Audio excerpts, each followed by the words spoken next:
When you think about great animated shows, you never really think about YouTube. But in April 2016, YouTuber Olin Rogers released a cartoon pilot on his channel that would change his life forever. That's right. Today we're talking Final Space, the smash hit show that seemingly came out of nowhere. And as usual, we're going to be recapping the full show, taking a tour through seasons 1, 2, and 3. For now, here's the basics for those of you who are new to the show. Final Space centers around Gary Goodspeed, a lovable, cookie-crazed, and incredibly dumb prisoner aboard the Galaxy 1. He was sentenced there for 5 years for impersonating a member of the Infinity Guard. Then we have Hugh, the Galaxy 1's AI system. Think of him as a prison warden. Then we have Kevin. As Gary is alone in this space jail, Kevin's job is to basically not let him go insane. But as you can imagine, that doesn't go too well. Then we come on to Mooncake, and he's chocolatey.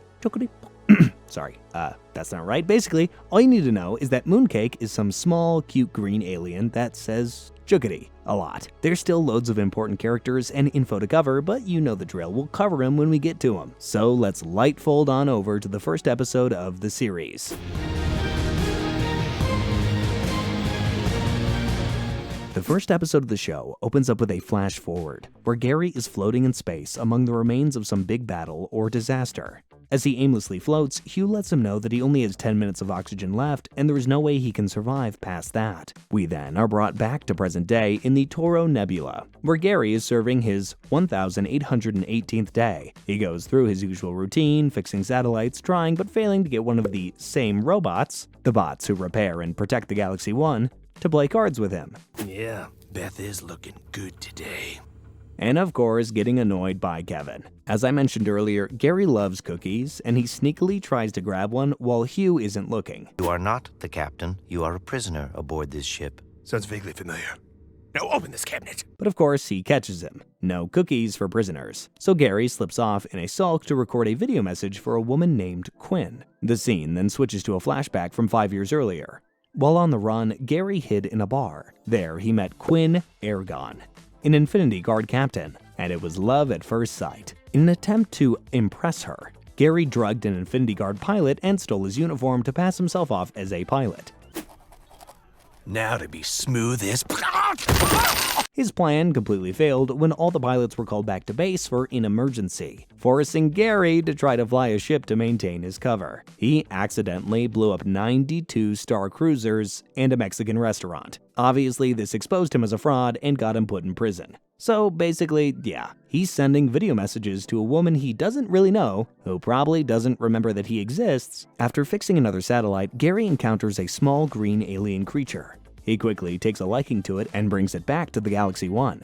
He names the creature Mooncake, after a pet caterpillar that he had as a child, and tries to hide him from Hugh. Meanwhile, on the planet Terracon Prime, the dreaded Lord Commander tortures a prisoner to learn the location of Specimen E-351, which is the alien creature that Gary just found. The prisoner tells him of the creature's whereabouts, and the Lord Commander readies his best bounty hunters to go and search for the alien. There's a lot to learn about the Lord Commander, but he is 100% like a Darth Vader. Whole galaxies shake at his name, and his power is unparalleled. Not long after, 4 ships of Ventrexian bounty hunters board the Galaxy 1, hunting for Mooncake.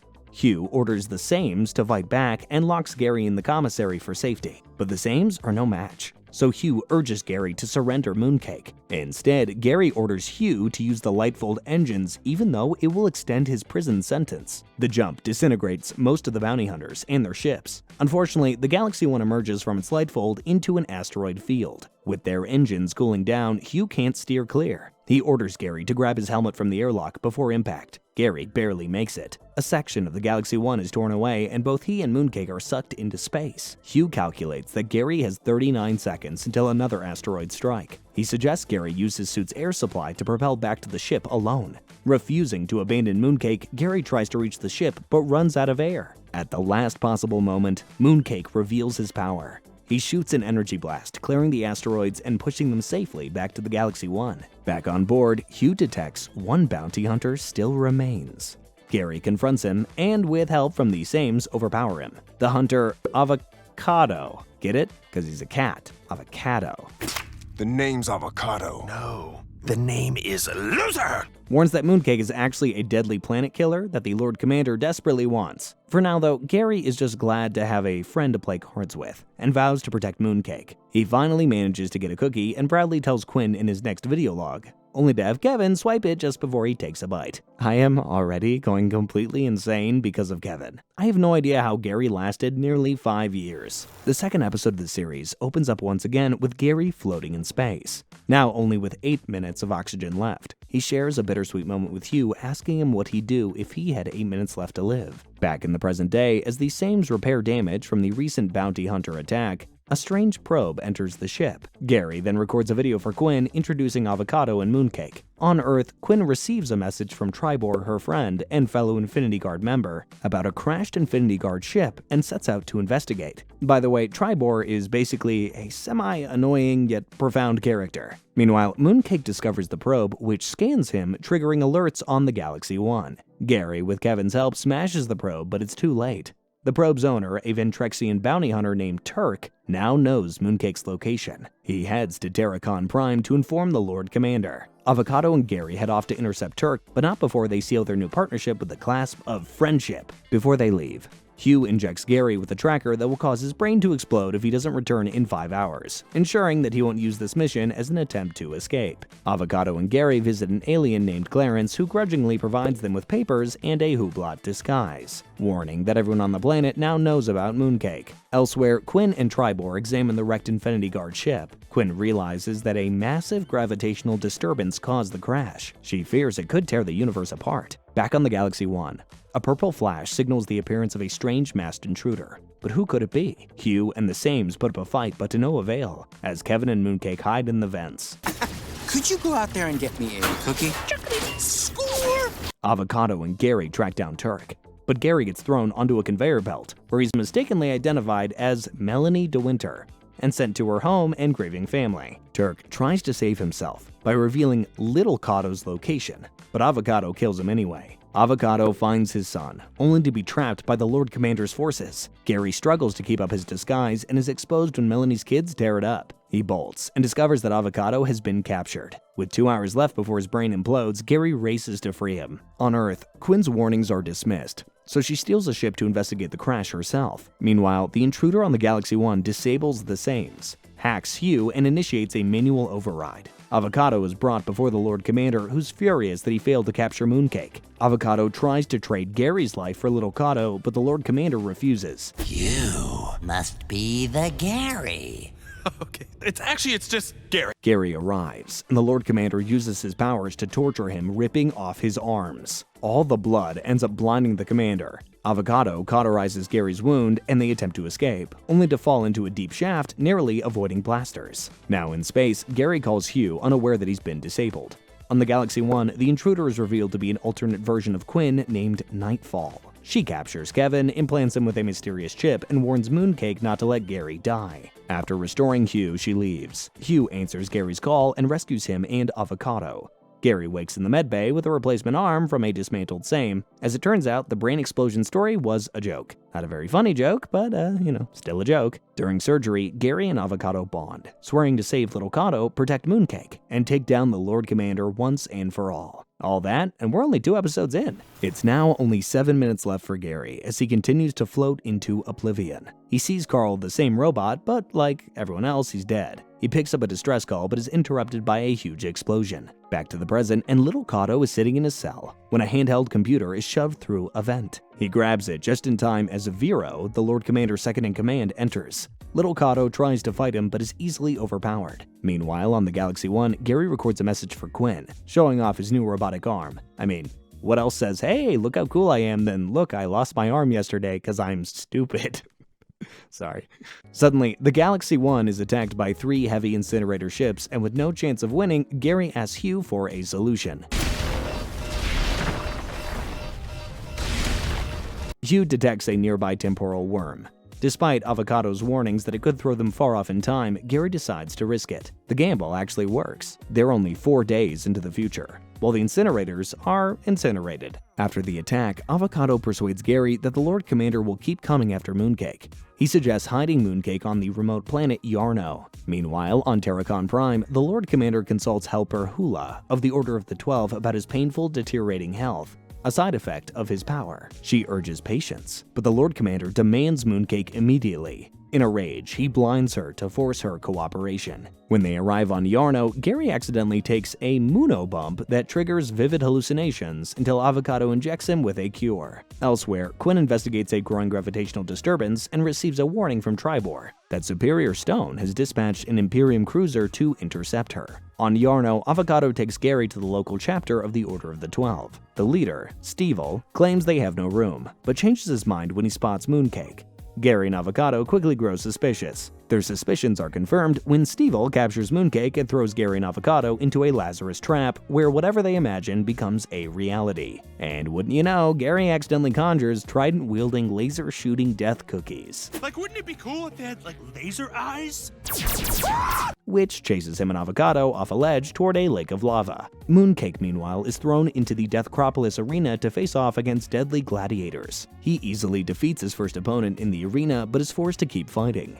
Quinn, tracked down by the Imperium cruiser, is ordered to surrender. She refuses, so Chuck the Commander overrides her controls to stop her. On the Lord Commander's ship, he nearly kills his assistant over a snack mishap but stops upon learning Mooncake's location on Yarno. In the trap, Gary and Avocado land safely, but the device begins luring them towards the lava with illusions of Quinn and Little Cato. Avocado snaps out of it and punches Gary awake, breaking the trap's hold. Together, they track down Mooncake, fighting his final opponent when the Lord Commander jumps in. Mooncake retaliates and actually manages to injure him, prompting Avocado and Gary to join the battle. The Lord Commander declares that Mooncake can unlock final space, a term that leaves Gary completely baffled. When he summons reinforcements, Mooncake easily blasts them out of the sky. You are a planet-destroying superweapon. Chuckity. Gary releases other prisoners into the arena, causing chaos as the Galaxy 1 arrives to rescue them. Back on the Imperium cruiser, Chuck witnesses the gravitational disturbance up close. The ship is way too near and gets pulled apart, with Chuck sucked into space. Only Quinn escapes in a pod. On the Galaxy 1, Hugh scans for Little Cato among Terracon Prime's prison transfer records, but he finds nothing.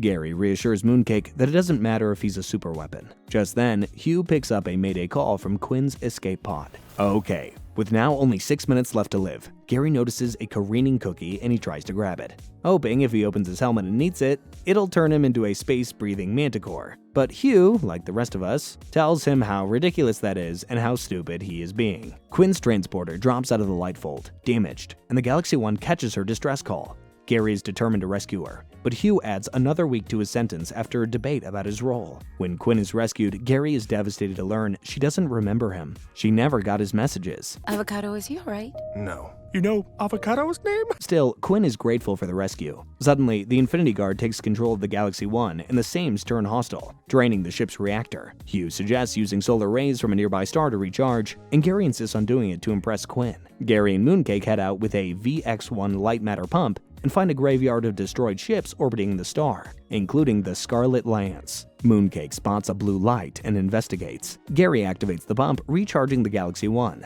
but the Sames break through the bridge door and Hugh loses control. Meanwhile, Little Cato finds a chip in his cell and installs it. On the Galaxy 1, the Sames force Avocado, Quinn, and Kevin to retreat. Quinn suggests accessing Hugh's mainframe through the vents, and Kevin heads in. Mooncake finds the source of the blue light, a log from the Scarlet Lance, showing it was destroyed after encountering Mooncake. A hologram of Nightfall warns Mooncake of death, which may also await Gary. Gary experiences a childhood vision of his dad who gave him Caterpillar Mooncake before leaving on his final mission. Meanwhile, Kevin installs Nightfall's chip, freeing Hugh from the Infinity Guard's control.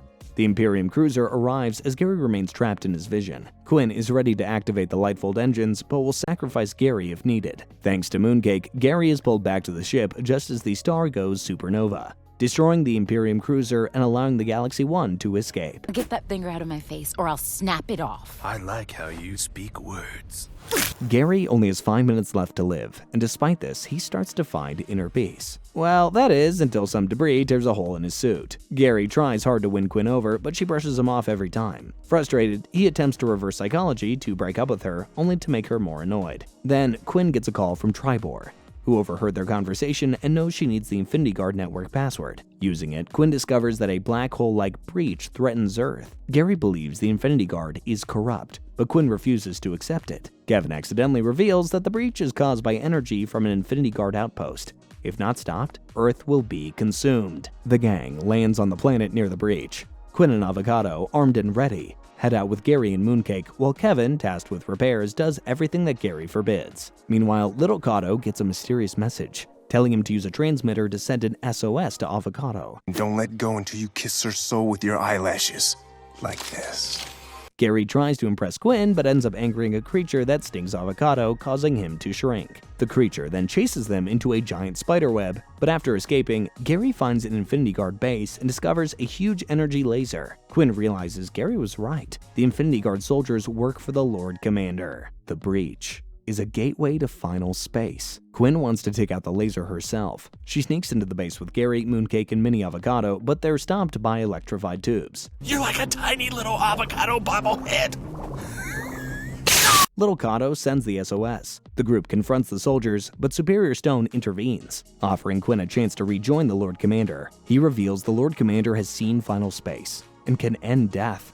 But Quinn refuses. Stone destroys the control panel, but Gary uses a black hole gun to stop him. The laser hits the planet's moon, destroying it, and sending debris crashing down. As they try to escape, the Galaxy One swoops in to save them. On Zetacron Alpha, Little Cato is possessed by the Lord Commander. Back on the ship, Quinn removes her Infinity Guard symbol, but Gary and Avocado convince her they're still with her. The episode ends with Gary discovering what Kevin's done to the ship. Okay, things seem to be getting really real for Gary now. He's only got 4 minutes of oxygen left. He calls for Avocado to save him, but he won't answer. And Hugh tells him that there's no hope. It's over. Gary, Quinn, Avocado, and Kevin are playing cards when Little Cato's distress call arrives. Quinn and Avocado argue about whether to save Little Cato or close the breach first, forcing Gary to decide. They head for Sector 11, tying Quinn to a chair to prevent interference, shattering her trust in Gary. Avocado warns that it's a trap, but Gary refuses to back down, accidentally scaring off Mooncake in his attempt to rally him. At Zetacron Alpha, Gary and Avocado space vault, but land on the wrong planet. Quinn, I can make you very happy, yeah. Should I kill Gary? What? Meanwhile, Quinn tricks Kevin into freeing her, planning to intercept the breach, but Hugh shows her Gary's heartfelt messages from the past 5 years, letting Quinn know that if she can trust anybody, it's Gary. Actually, Hugh, you are a good friend. On the correct planet, Gary and Avocado storm an empty prison directly into the trap. Avocado finds Little Cato possessed by the Lord Commander. He reveals a dark secret. He once served the Lord Commander, who took Little Cato hostage after Avocado defied his demand to kill his son. As Quinn reflects on Gary's messages, Gary and Avocado confront the Lord Commander at an abandoned prison. He orders Little Cato to kill his father. Avocado refuses to fight back and manages to snap his son out of his mind-controlled trance. The Lord Commander then learns of Mooncake's location, but the Galaxy One arrives on cue. Mooncake blasts him, destroying the prison and knocking out the evil leader. During their escape, Avocado's bombs fall, and the Lord Commander regains consciousness and attaches one to Little Cato. He takes the detonating bomb back to the Galaxy One, where Avocado finds it and without hesitation shields the others from the explosion, sacrificing himself. His lifeless body falls back to the planet as the Galaxy One escapes, leaving everyone watching their friends slowly disappear forever. There's only 180 seconds left now for future floating in space Gary, and he's feeling just how cold the depths of space really are. Until some debris moves and he gets hit by the sun. After the little bombshell last episode, the whole crew are left mourning the death of Avocado. As the ship hovers over Torix, Gary struggles with the repairs and learns his prison sentence aboard the Galaxy One has ended. Your prison sentence aboard the Galaxy One is now complete. That's great. Wait, say what? Every cloud and all that, allowing him to eat the cookies that he's been craving. Encouraged by Quinn, he talks to Little Cato, who is fixated on avenging his father by killing the Lord Commander. Together, they arm themselves with Avocado's weapons, taking Mooncake and Kevin and steal a ship to confront him, ignoring Quinn's warnings about the breach's 48-hour deadline. They attack the heavy incinerator but are quickly outmatched. Their ship is destroyed. Just as they come face to face with death, a mysterious vessel rescues them. It's nightfall. Feeling hopeless, Gary considers leaving, but Nightfall insists he's vital to stopping the breach and warns Quinn that without him, they'll fail. Overhearing this, little Kato sneaks out to steal Nightfall's ship, which doubles as a time machine to save his father. You know, I gotta say, I'm more of a wine and dine kind of lad. Meanwhile, Nightfall ties Gary to a bed, intending to kill Mooncake, claiming his survival leads to catastrophic futures. Quinn and Gary break free and confront her, learning that Mooncake's death could prevent the Titan's release. Outside, Gary shields Mooncake from Nightfall's attack, while little Kato and Kevin trigger Nightfall's ship to self-destruct. Hugh alerts the team, who rescue the pair just before the explosion. Devastated, little Kato breaks down, but Gary comforts him, reminding him that they're a team. Together, they will save Earth. With his fate now all but sealed, Gary asks Hugh to pretend that his last 2 minutes alive are actually the last 2 minutes until a piping hot batch of cookies are ready to be taken out of the oven. Jeez, this is getting pretty sad, although I do really want a cookie right now. Gary assembles the legion of murdering and irritatingly power-thirsty pint-sized imp into a plethora of buttholes. They try to stay confident, despite secretly fearing that he's not up to the challenge. Hugh admits he doesn't know how to close the breach, so Nightfall takes charge, directing the crew to fly to a sun in the Orion Nebula. The plan? Light folds straight into the sun's core. She explains that a Titan named Bolo, imprisoned for sealing other Titans in final space, shared these plans with her, and may hold the key to solving the breach. Against all odds, she and Gary guide the Galaxy 1 into inner space, where they meet Bolo. The Titan pulls their ship into his mind, and a creature called the Gatekeeper leads them to Chamber 795, or Bolo's Mind Palace. Only Gary is allowed to continue, as Bolo reveals he was chosen before birth. Inside, Gary finds himself surrounded by alternate versions of himself. Bolo tells him that he's not the hero, and that his father, John Goodspeed, was. Gary is sent into a frozen memory of John's final moments, where he reunites with his father. Convincing John that he's his son from the future, Gary explains the breach. John realizes it's similar to his own mission, and reveals the breach can only be closed with an antimatter bomb. They then notice Jack, John's co-pilot, who is the literal Lord Commander. Nah, you didn't see that coming, did you? Come on, be honest, that was a good twist. Like this! Kick him in the nuts!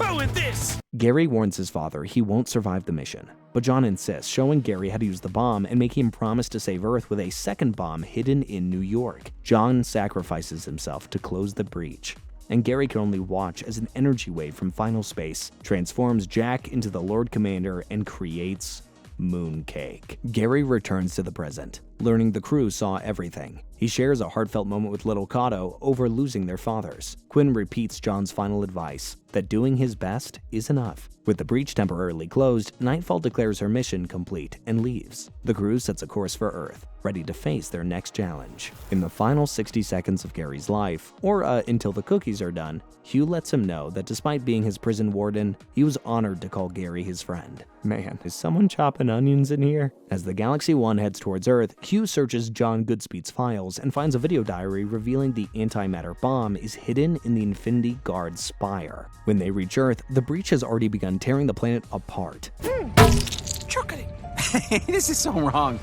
This is very wrong. Hugh warns that they only have 6 hours to find the bomb and close the breach. Quinn warns that the Infinity Guard will try to stop them. Kevin stays behind until he notices the Infinity Guard deploying 3 robots. Jumping into his secret Kevin mech suit, something he never mentioned, he joins the fight, discovering the robots are Kevin duplicates who switch sides when they're asked. With their help, the squad reaches the bomb chamber only to find it empty. Hugh tries to track it, but the files have been deleted. More soldiers arrive, capturing the squad and nearly executing Quinn and Gary. Tribor appears just in time, rescuing them and revealing his resistance against the Lord Commander. He sends his team to track the bomb, which leads to a secret base hidden in the bar where Gary and Quinn first met. Wow, it's all really coming full circle. While searching, Gary feels guilty upon finding a skeletonized pilot he accidentally overdosed 5 years ago. Still alive, but drugged. Eventually, Kevin locates the base entrance underwater. The squad dives in, finds the bomb, but the base begins collapsing as the breach's effects worsen. Quinn is knocked unconscious by debris and sinks. Gary hands the bomb to little Kato and dives after her with Mooncake's help. Lava bursts through the Earth's crust, forming glowing spires, while gravity disturbances pull buildings into the air. Hugh rescues the others while searching for Gary, Quinn, and Mooncake.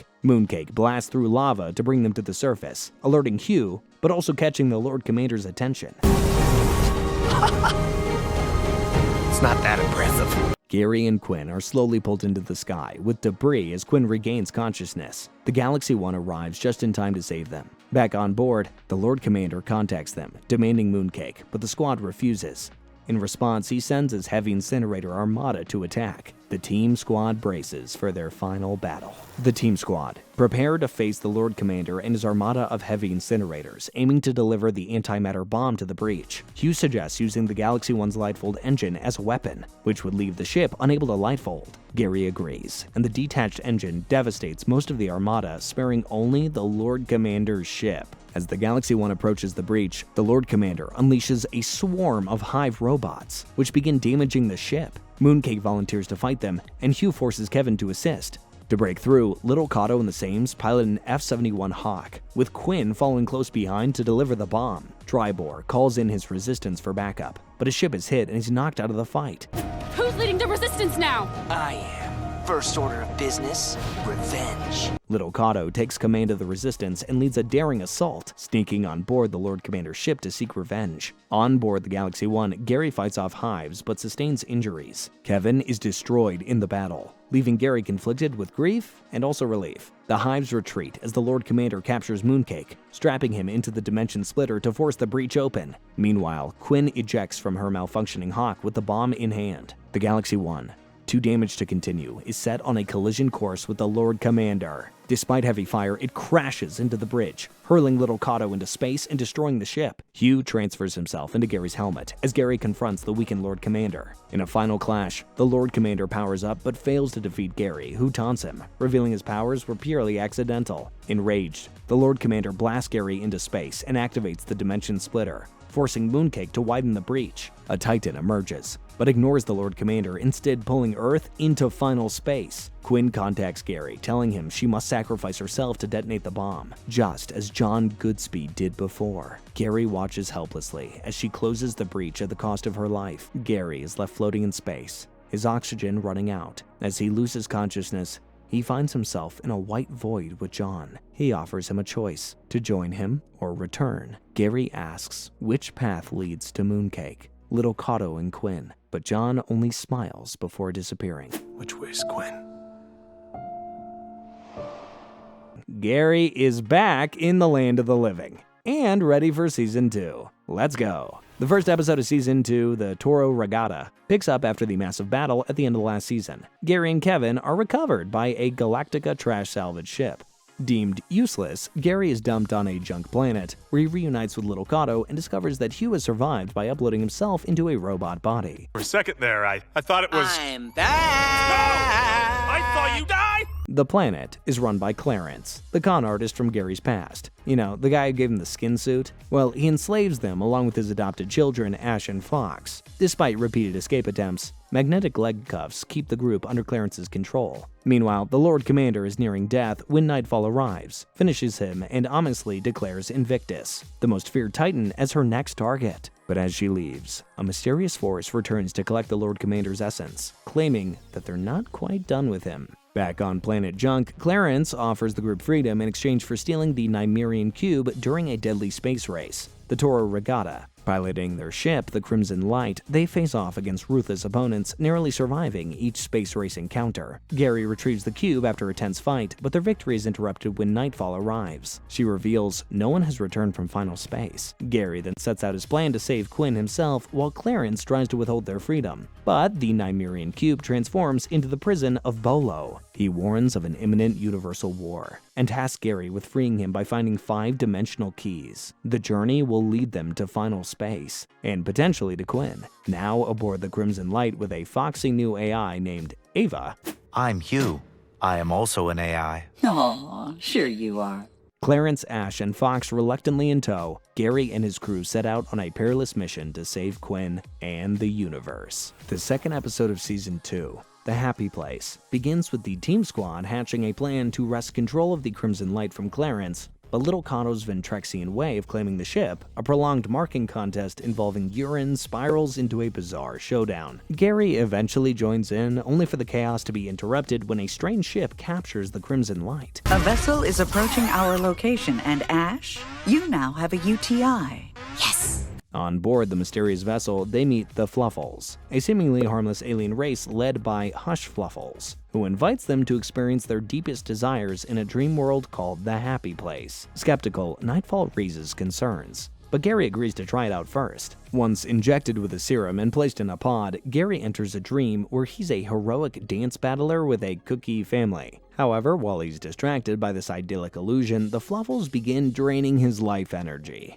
As the rest of the team explores, they uncover the grim truth. The Fluffles are harvesting energy from dreamers to power the galaxy, leaving behind lifeless corpses. The group escapes into the ship's sewers, learning from a dying man that the entire vessel is a power plant. Meanwhile, Clarence engages in a bidding war with shady buyers for control of the Happy Place. The team squad discovers a room full of pods and begins searching for Gary. They accidentally wake Tribor, who is dreaming of being a great resistance leader, and he joins the rescue effort. In his dream, Gary defeats the Overlord, but is suddenly confronted by Hush Fluffles, who kills his cookie family, claiming it will make Gary understand his pain. Just as Gary is overwhelmed, Mooncake finds his pod, breaks the glass, and disconnects the energy-draining cable, waking him up. Hush Fluffles is revealed to be Todd H. Watson, a human whose family was lost when Earth was pulled into final space. Blaming Gary based on Quinn's last message before detonating the antimatter bomb, Todd opens fire from the pods. Simultaneously, Clarence's auction spirals into absurdity, with Fraskenauer winning after demanding a comically excessive handshake ritual. One more!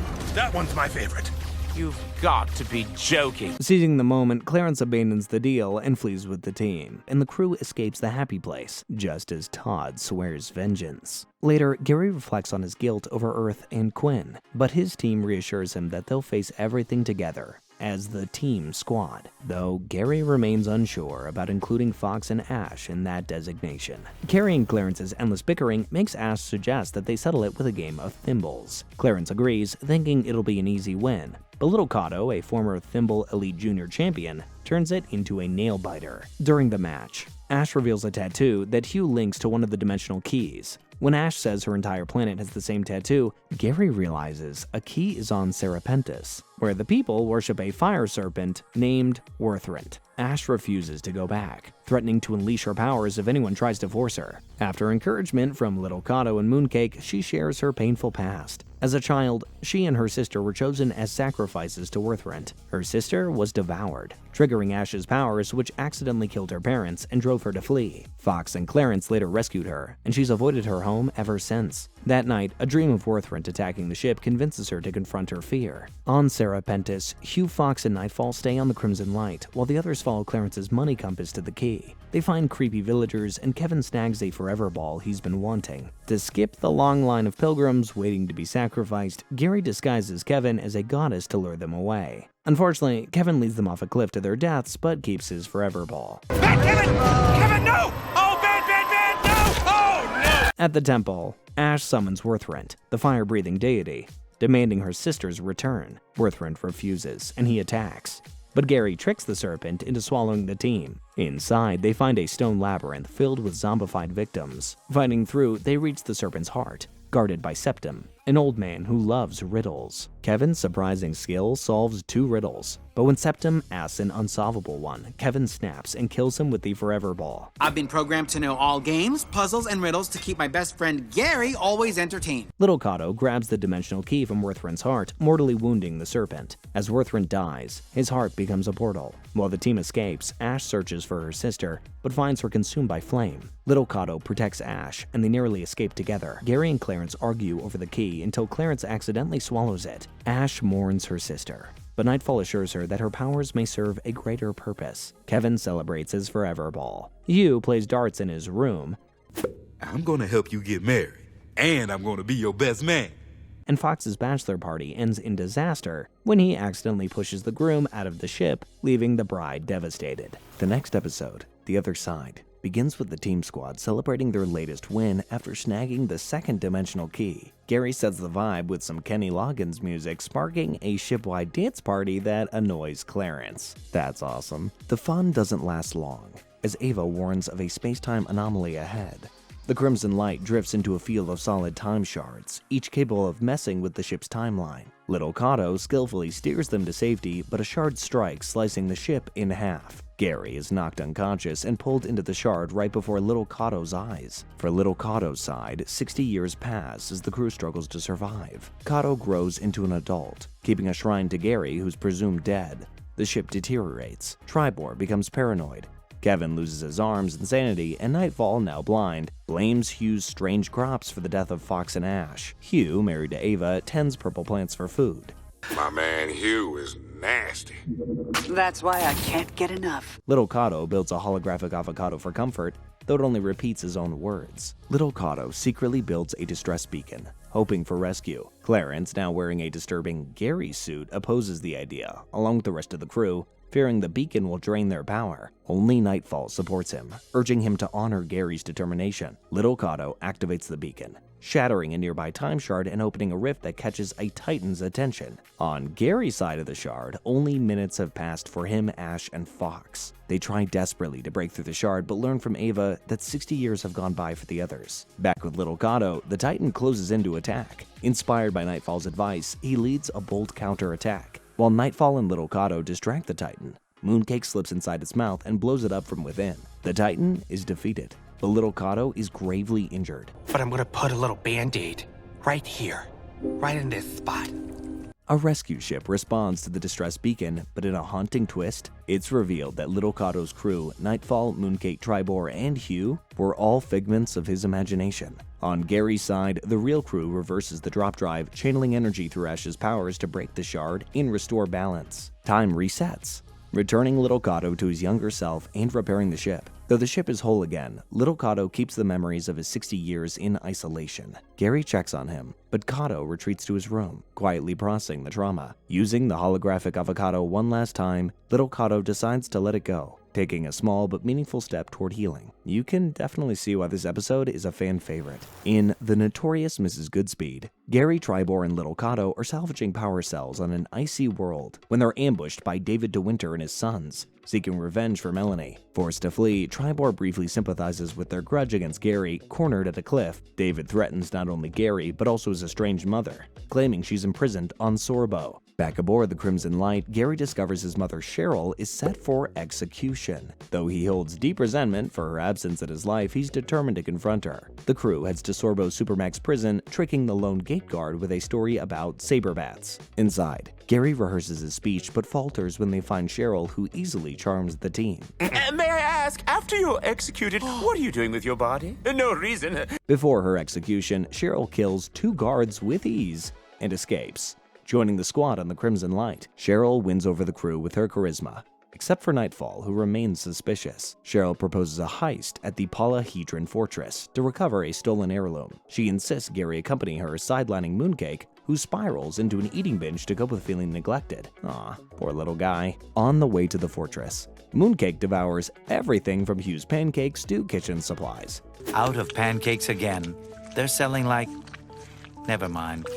Prompting an intervention led by Fox. At the fortress, Little Cato blasts an entry point, allowing Gary and Cheryl to speed in on a motorcycle, dodging missiles. Inside, the walls close in, nearly crushing them, until Clarence, using the Eye of Fur, teleports to the vault and saves them. However, the eye breaks, leaving no easy way out. In the vault, Clarence retrieves a red diamond guarded by a Zargon slug. The slug chases them, but Gary lures it into smashing through a wall where Cheryl finishes it off. The trio escapes, with Cheryl praising Gary's skills and Clarence jokingly treating them like a married couple. Meanwhile, Mooncake's rampage intensifies. Eating nearly the entire crew, he finally stops when they reassure him of their love and remind him that Gary's bond with Cheryl won't replace him. Relieved, Mooncake spits out everybody, including Fox, and returns to his old self. Back on the ship, Cheryl retreats to her quarters, revealing the red diamond hides a dimensional key. Preparing to leave, she's confronted by Gary, who demands answers about her abandonment. Cheryl claims John's death left her too broken to love, but Gary isn't swayed. After recalling his painful childhood, losing his dad, being neglected by Cheryl, and fending for himself, Gary watches her leave with the key. Nightfall warns him, but Gary, now remembering her true nature, vows to track her down and make her pay.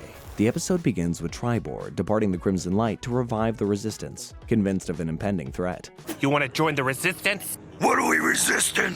Take your pick. Meanwhile, the crew lounges watching TV when Gary realizes that Mooncake is missing. He suspects Mooncake is going through puberty due to noticeable changes and awkwardly volunteers to give the talk to him. Actually, not just to Mooncake, but to Little Kato too. Mid-discussion, a red light suddenly rips Mooncake out of the ship and into space. Ava, follow Mooncake! Lightfall! What's the magic word? I know, please? Light folding isn't fast enough, so they drop fold, with Gary and Ash going topside to rescue Mooncake. Ash, frustrated, activates her powers and attempts a save, but Mooncake vanishes into a void. Distraught, Gary mourns, until Bolo appears, explaining that Mooncake's absence jeopardizes the universe's balance. The Arachnotechs have taken him, and only a dimensional key can open the path to rescue him.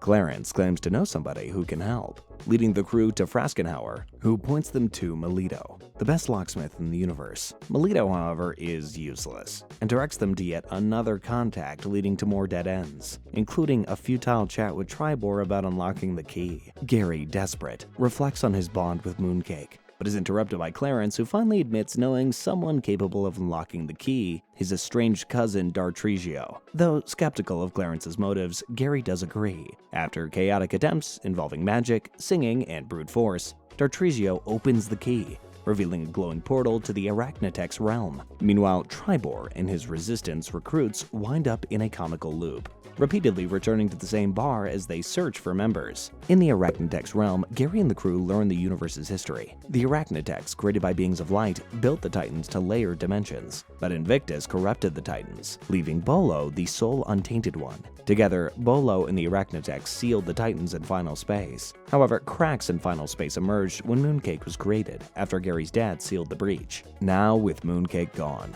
final space is destabilized, threatening to unleash Invictus and the Titans. As Mooncake begins to dematerialize, Gary sacrifices himself to save him, clinging to Mooncake despite disintegrating. This triggers Mooncake's powers, sealing the rift in final space and restoring balance. The Arachnotechs allow Mooncake to work from home under one condition. He must never use his powers to open final space again, or he'll be taken back permanently. And he must be reachable on weekends. Tommy! I'm sorry again.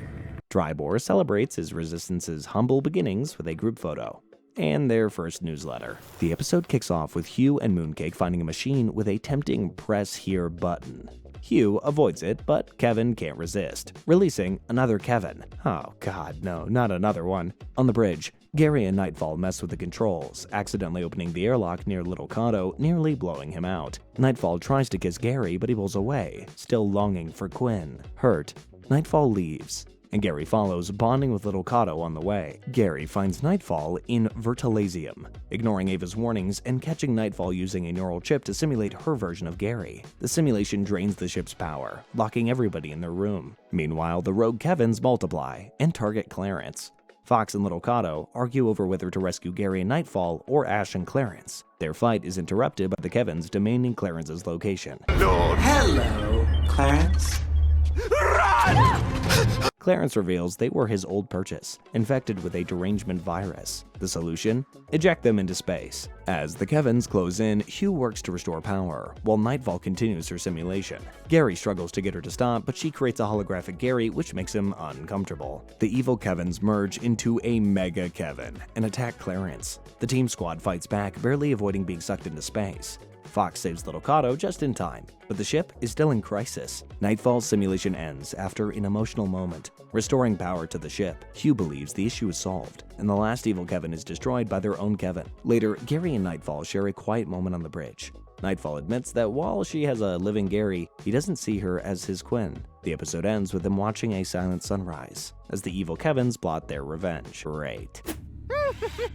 I actually have no idea what I just made you, or if it tastes good. The Crimson Light cruises through an asteroid field as Ava scans for dimensional keys. To pass the time, Gary and Little Kato play This Is Serious, a pretend emergency game. What's going on? This is so serious! The joke turns real when the asteroids hatch into temporal worms, one of which swallows the ship, sending it 3 years into the past near Terracon Prime, home of the Lord Commander. Frustrated, Gary agrees with Clarence's plan to steal the Lord Commander's dimensional key, as it could give them an edge against his mom. Leaving Hugh to guard the ship, the team heads out. They find the Lord Commander giving a rally, joined by a still loyal Avocado. Little Kato, desperate to see his father, is stopped by Time Swap Sammy, a temporal guardian who warns against altering the timeline. Sammy notes that they have 57 minutes before the next worm departs, or they'll be stuck for millions of years. Ignoring the warnings, Gary seeks the key while Little Cato heads for Avocado. Clarence leads the team to the Lord Commander's treasure house via a secret elevator, only to find it not so secret when Froskenauer and soldiers show up. Disguises are procured, including a skin suit for Gary. Inside, they discover treasures, including Mooncake, whom Gary releases to maintain the timeline. They're caught up by Melanie DeWinter, who recognizes Gary's disguise as her father's skin. This scare gives her a fatal heart attack, and Clarence discards her body to maintain his own timeline. Hey, come on, don't you just love when things go full circle? So the reason she died in Season 1 was because of Gary. Am I easily impressed? Maybe. Wow, Gary. You just cannot stop hurting the DeWinters. It's not like I'm trying, Kevin. Anyway, Hugh warns that they have 37 minutes left, but the key isn't there. Meanwhile, Little Cato, Ash, and Fox break into Avocado's home. They subdue Little Cato's younger self, and Little Cato convinces Avocado he's his future son. Warning of the Lord Commander's betrayal, Avocado agrees to help. Who the hell are you? The best friend you never knew you'd make. And leads them to the key, but Gary triggers an alarm during the theft. Avocado stays behind to buy them time, forcing Little Cato to leave his father again. The team is cornered by soldiers, but escapes via the Crimson Light just in time to catch the departing worm. Little Cato is furious over losing Avocado again. Time Swap Sammy appears, demanding the key since it wasn't meant to leave the past. Gary bargains for a way to save Avocado, and Sammy offers a loophole: retrieve him at the moment of his death, but someone must take his place. Sammy directs the worm to Zetacron Alpha, moments before Avocado's original death. Gary and Little Cato leap for Avocado's body, but when their cables fall short, Gary detaches his, retrieves Avocado, and sends him to Little Cato. Gary stays behind in the past. The Crimson Light rescues Avocado, who's patched up by Nightfall and Sammy, while Gary confronts the injured Lord Commander but fails to finish him off. Months pass as Gary awaits the day that the team retrieves him. While reunited, the victory is bittersweet. Though Avocado is saved, he has no memory of his past life. The team squad tries to restore Avocado's memory. Ash suggests using pain sticks, but since none are on board, Clarence offers his whips. Tribor arrives unexpectedly and enthusiastically joins the whipping, which works. Avocado regains fragments of his memory. Something came back. Great. Hold that thought. Anyways, Tribor reveals he intercepted a garbled signal from Quinn, puzzling Gary since she's in final space. Clarence suspects a trap, but Avocado recalls the Lord Commander once used clear water, a mystical substance on Canopus Prime, to glimpse final space. The team sets a course for Canopus, though Little Cato resents Avocado remembering this, but not him. On Canopus, Avocado recalls being ordered by the Lord Commander to wipe out the planet's population. Ava detects a time anomaly resembling a space waterfall. Gary plans to investigate, with both Catos volunteering but refusing to go together. Fox forces them to team up. Despite jet boots, the waterfall pulls them in, requiring Gary to save Little Cato. Meanwhile, Clarence tries to steal the Crimson Light but is thwarted by Hugh, whose newfound assertiveness impresses Ava. A fleet arrives, led by Shannon, Tribor's admirer. She seeks his resistance's help for the uprising and confesses her love, but Tribor explains his alternating genders are romantically incompatible. On the surface, Gary drinks clear water and finds himself in a desolate dimension. Shadowy beings direct him to climb a corpse tree where he meets Phil, a strange guide who gives him a dissolving map. The map leads Gary to a glowing pool showing Quinn. Black goo envelops him, dragging him to final space where Quinn warns him to leave. Invictus appears, and Gary flees. On the surface, the Catos fight off attacking Vigori while protecting Gary. Little Cato is captured, triggering Avocado's memory of betraying the Lord Commander to save his son. Avocado rescues Little Cato, and father and son finally reunite. Gary awakens, but he's possessed by Invictus and attacks the Catos. Despite their efforts, Invictus transfers to Avocado's body, manipulating him with lies about Gary and Little Cato's betrayal. He stole your son away from you, turned him against you. Avocado turns on them, forcing Little Cato to shoot his father to save Gary. Heartbroken, Avocado renounces Little Cato and vows vengeance. After 3 days in Medbay, Gary wakes up to find Clarence trying to steal his stuff. Gary asks about Little Cato and learns he left the ship, feeling guilty for shooting his father. Nightfall tracked his last transmission to Galang 22, so the team heads there to find him. On Galang 22, the team finds the king's funeral. Clarence plans to marry the queen before sundown to steal her riches. He, Ash, and Fox head to the palace, where Clarence courts the queen and gets her to agree to marry him. During the honeymoon, Clarence tries to steal her crown but gets caught. The Queen eats a poisonous pill Clarence tries to take, thinking that it's a recreational drug. She collapses, and Fox alerts the palace guards. Clarence hides in the Queen's womb with stolen jewels. When the Queen revives, the guards think that Clarence is her miracle baby. Clarence escapes with Fox and Ash, but loses the loot. While that insanity is going on, Gary, Nightfall, Kevin, and Mooncake search for Little Cato. They find a bar patron who tells them Little Cato joined the Burner tribe. At the tribe's port, Little Cato is ordered to kill Gary for his bounty. Gary offers to adopt him, and the tribe leader lets him go. Little Cato agrees, and joins the team in a group hug with Nightfall, Mooncake, and Kevin. On the happy place, Todd captures Cheryl, hoping to find Gary. Cheryl breaks free and explains she was caught to track down who was sending bounty hunters after her. Todd learns Cheryl was once a spy sent to seduce John Goodspeed and steal his weapon plans. She fell in love with him but was caught and thrown out. She blamed Gary for exposing her. I wish you were never born. Todd offers Cheryl an alliance against Gary, and she agrees if he helps her find dimensional keys. The episode starts on Terracon Prime, where Cheryl steals a dimensional key from the ruins of the Lord Commander's castle. She and the team squad now each have 2 keys. On the Crimson Light, the crew celebrates Carnivolo, but Gary and Nightfall are focused on finding the keys. Clarence tries to get praise but is ignored, and he disowns Fox and Ash.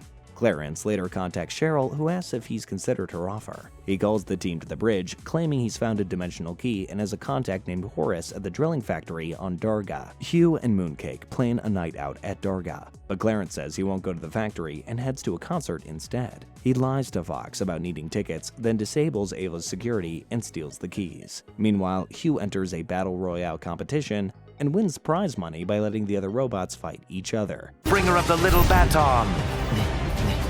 There, take that. Back on the Crimson Light, Fox catches Clarence stealing the keys, and Clarence reveals he no longer needs the team squad.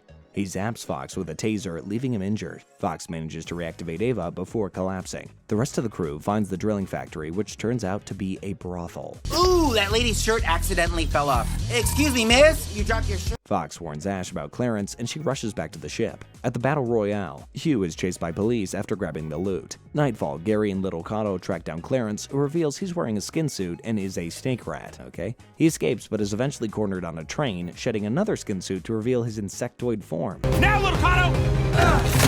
How little you know about me! He escapes and gives Cheryl the keys, but she rejects him. Gary and Nightfall catch up again, and Clarence reveals all, but Gary, done with this betrayal, leaves him behind. Hugh and Mooncake are rewarded with medals and money. Gary feels like a failure, but Ash reminds him they need a win. Meanwhile, Cheryl contacts a Titan, promising to get John back for the dimensional keys. The Crimson Light heads to Regaro, where the last dimensional key is. Ava detects the happy place nearby with the 4 stolen keys on board. The planet is being pulled into the dark zone, and time is running out. Cheryl leaves the 4 keys with Todd and goes after the 5th, knowing Gary will come for them. On the Crimson Light, Nightfall warns Gary that Cheryl won't give up the keys easily. Ash points out they're spread way too thin, with Fox still injured.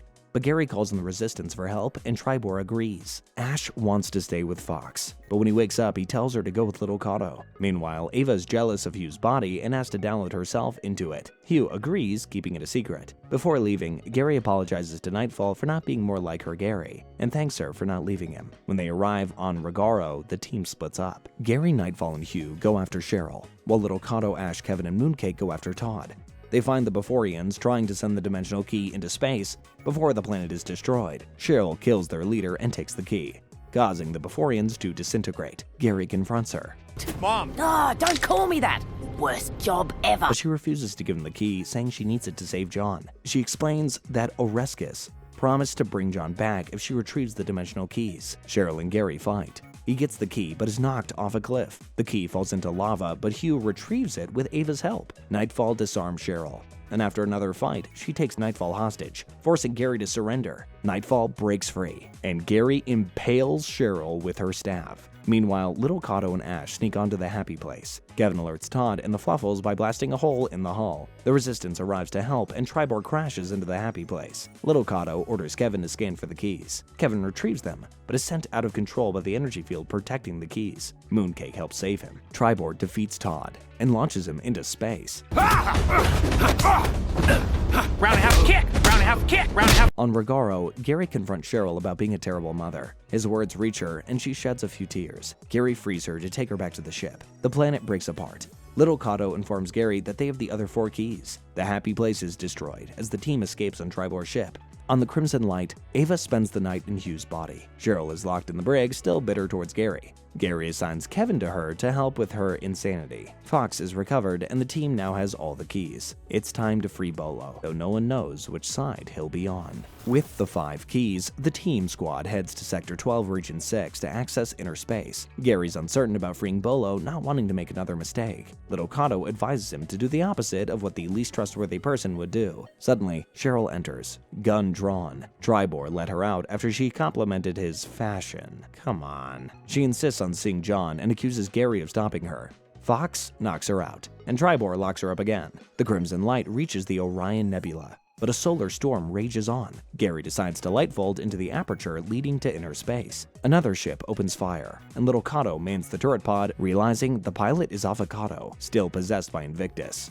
Tribor argues Cheryl could be helpful in the upcoming fight, and uses the Virtualasium to show her a simulation of the day John broke up with her. Cheryl begins to regret her choices, but says it's too late. But Hugh convinces her by saying she can still make new memories. Meanwhile, little Kato disables Avocado's ship, allowing the team to lightfold into inner space, but the ship takes heavy damage. Gary, Nightfall, and Mooncake go to speak with Bolo, who reveals he was once in love with Jill, a Titan who cheated with Oreskes. Gary trusts him. But to free Bolo, they need Mooncake and a 6th key, a sacrifice. I need a quick favor. Can you die now? Right? That was my first thought too, Gary, but Kevin isn't live. Avocado attacks, knocking Gary off the Crimson Light. The team tries to help, but Avocado, controlled by Invictus, is too powerful. Nightfall urges Mooncake to use the keys to free Bolo, volunteering herself as the sacrifice.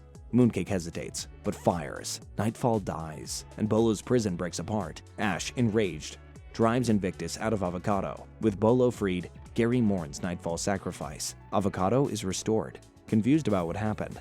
As inner space collapses, Bolo orders the team back to the ship. The engines are offline, so Cheryl pilots the ship instead, saving them from the crumbling space. Bolo contacts the Arachnitex, asking to be sent to final space to confront the Titans. They agree, but it's a one-way trip. The team is ready.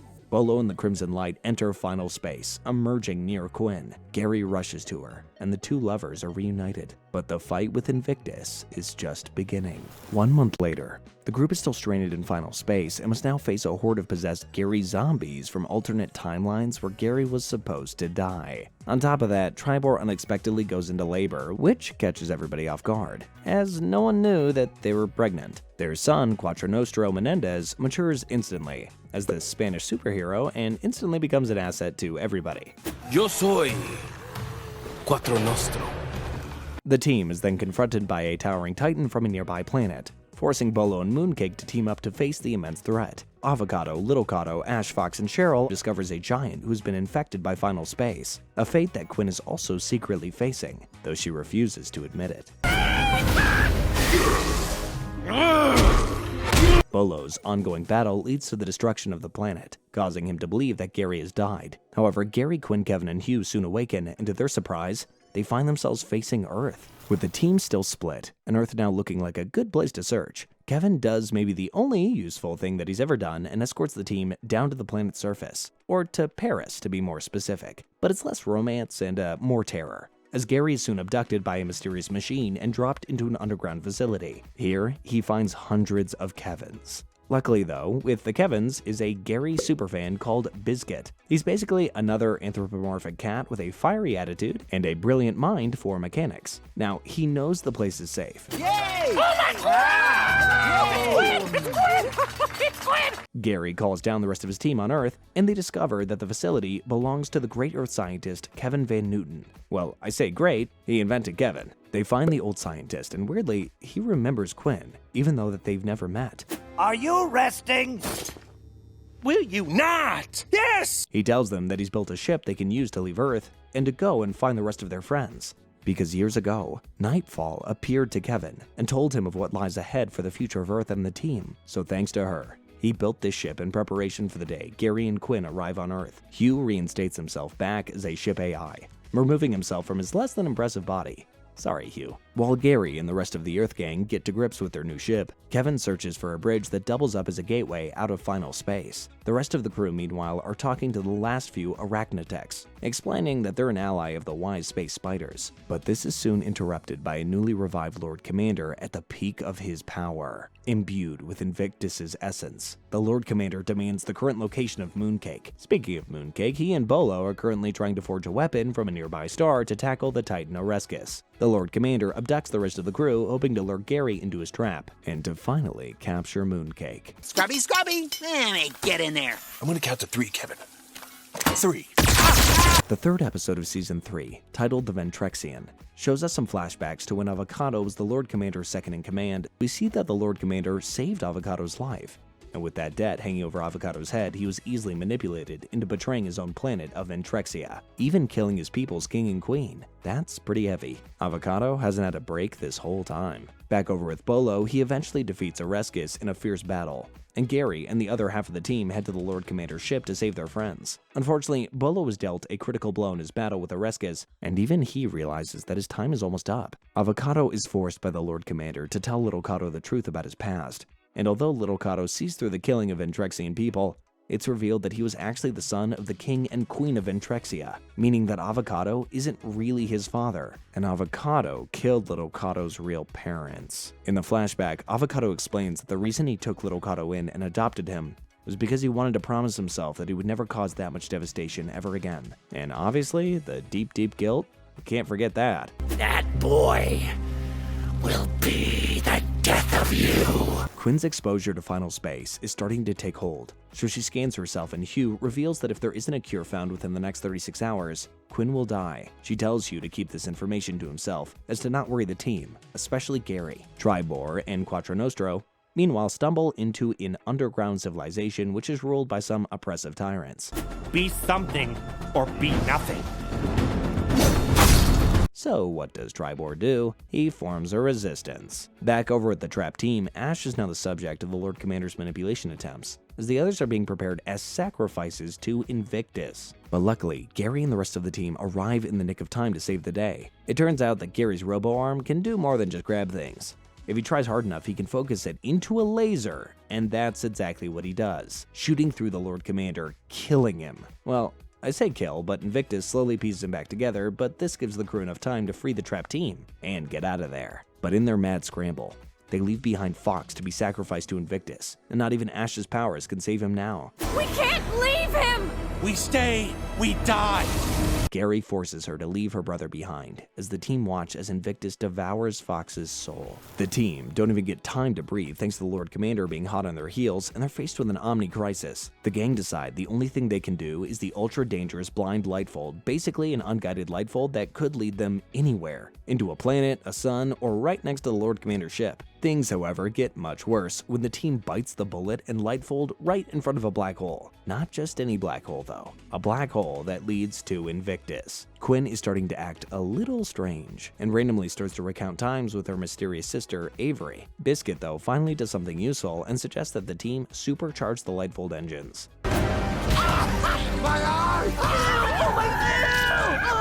While the team try and fix the engines in super powerful gravity, Quinn's final space poisoning takes hold. She starts hallucinating about her sister to the point she dresses in her space gear and sleepwalks outside the ship. She doesn't have a lifeline on, and she's sleepwalking into the face of a roaring black hole. Having lost Fox earlier, Ash is determined to not let someone else she cares about go so easily, and taps into newfound powers to save Quinn from falling. But due to the activation of these powers, Invictus is now aware of the team's whereabouts, and Ash, newly confident, sends off to face Invictus to make it pay for what it did to Fox. The ship's engines are back online, and it lightfolds away from the black hole while the team ready the medical bay for Quinn, who is in the last few hours of her life. After thinking as quickly as they could in order to save Quinn, the team stumble onto something. Quinn has been in final space the longest, so yeah, she's gonna be sick. But Kevin Van Newton over on Earth has been in final space as long as Quinn. So why isn't he feeling the effects of the sickness? This question leads Hugh to call the scientist, who informs the team that the rare element selenium absorbs the final space particles that poison you. So Hugh devises a selenium implant for Quinn that looks really similar to Nightfall. Well, come on, Nightfall is Quinn from the future. Problem is, selenium is hard to come by, So the team scans the galaxy and finds a deposit of selenium can be found on this rapidly moving asteroid. Ash, meanwhile, is currently being fully manipulated by Invictus, who tries to tell her that she's far more powerful than she could ever imagine, that walking her path alongside Gary will only cause her more pain. Invictus then tells Ash that to prove their point about Gary, they promise that Gary will kill her brother right in front of her. The team, meanwhile, are busy digging for the sweet selenium.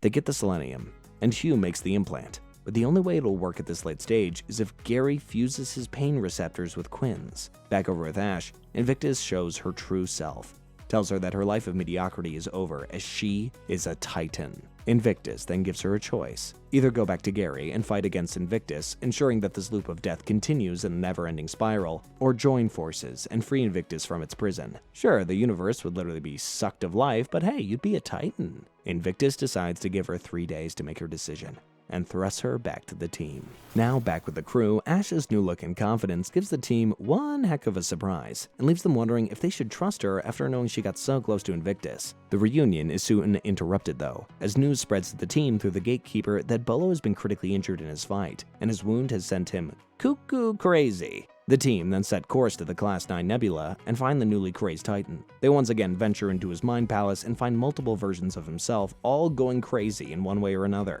They try to find the last semblance of sanity, and as they do, Ash is whipped away by that very strain of sanity. Bolo takes her to the Chamber of Doubt, although, as you'd expect, that strain of sanity is actually an imposter. It's Invictus. They try to once again take Ash away from the crew, summoning Fox in the Chamber of Doubt, manipulating the young Titan into joining them. Invictus chose you.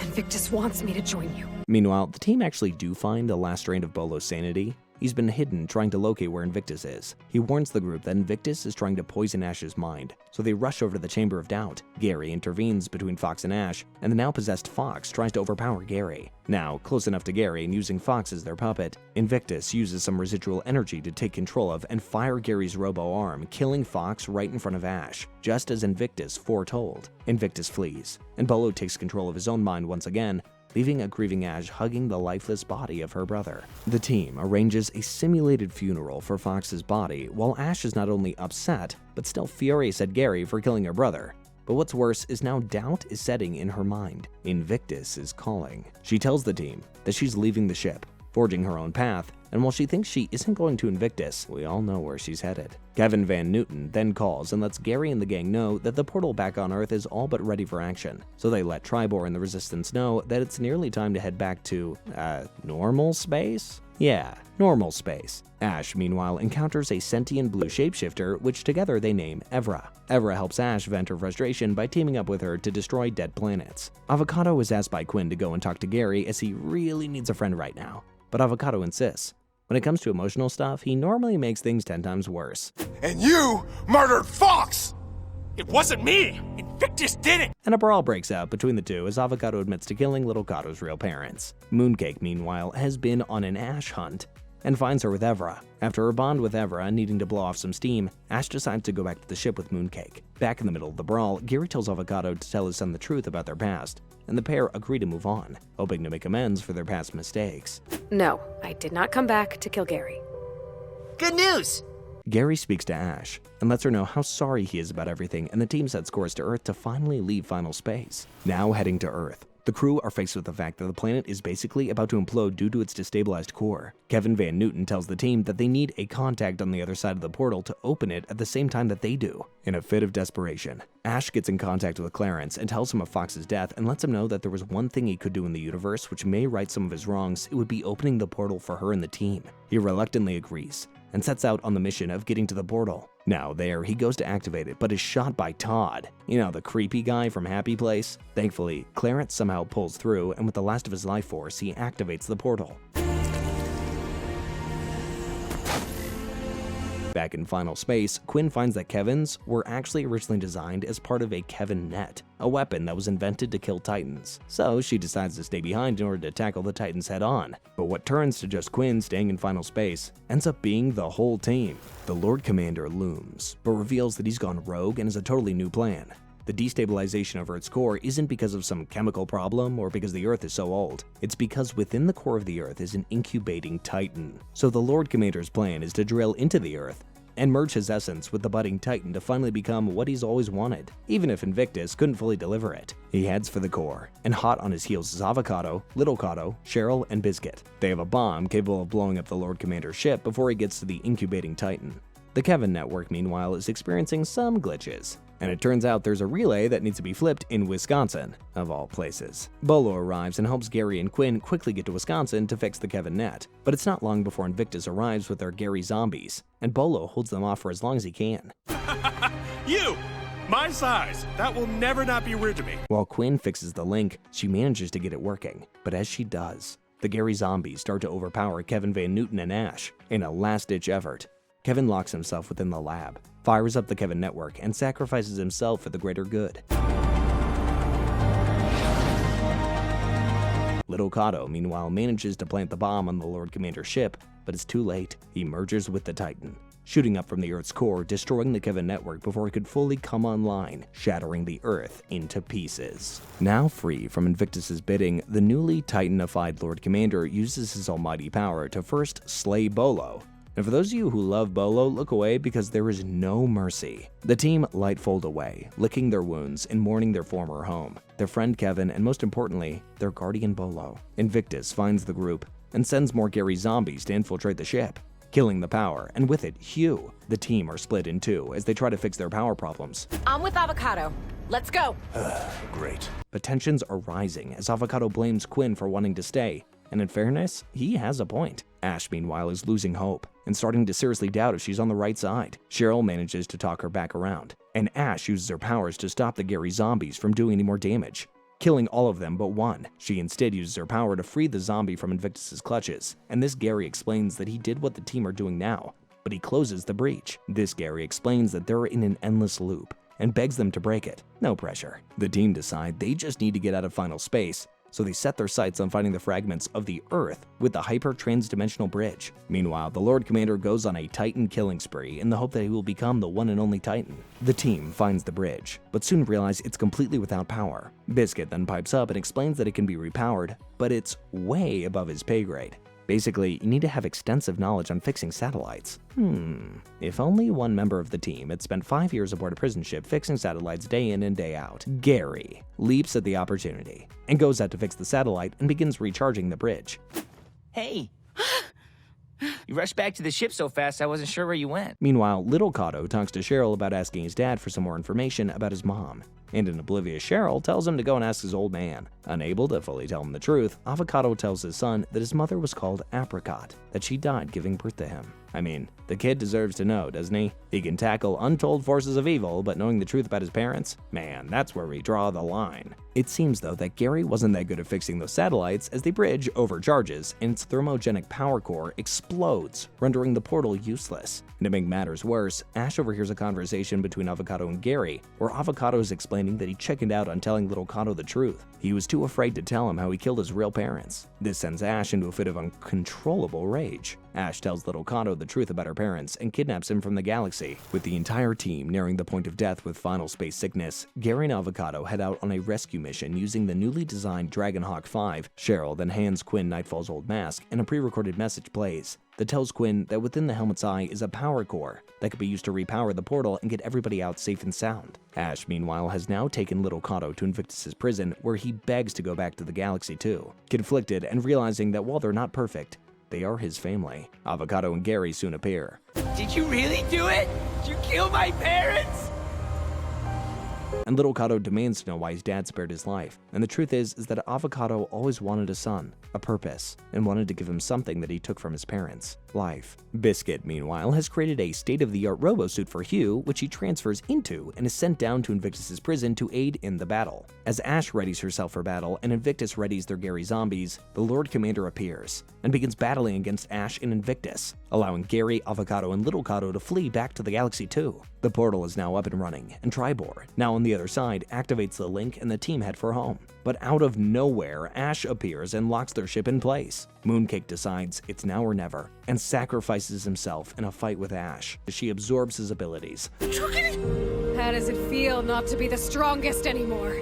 Locks him in place, drains all of his power, and releases Invictus from their titanic prison. In the meantime, The Galaxy 2 goes through the portal, leaving Mooncake behind, reeling from what's just happened. The gang don't have much time to react as another gigantic tear in space-time opens up, as Invictus starts bleeding into the mortal realm. And that's it. Sadly, that's where Final Space leaves us.